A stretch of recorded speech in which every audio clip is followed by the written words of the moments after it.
BR90 Telugu news ఛానల్కి స్వాగతం. DS అభ్యర్థులకు అండగా నిలిచిన మాజీ ముఖ్యమంత్రి వైఎస్ జగన్.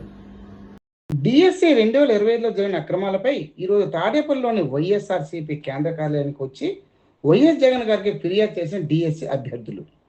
అర్హత ఉన్న తమకు ఉద్యోగం ఇవ్వకుండా పెద్ద ఎత్తున డబ్బు తీసుకుని అర్హత లేని వారికి ఉద్యోగులు ఇచ్చిన అభ్యర్థులు ఆవేదన వ్యక్తం చేశారు. మీ న్యాయ పోరాటాలకు వైఎస్ఆర్సీపీ తోడుగా ఉంటుంది.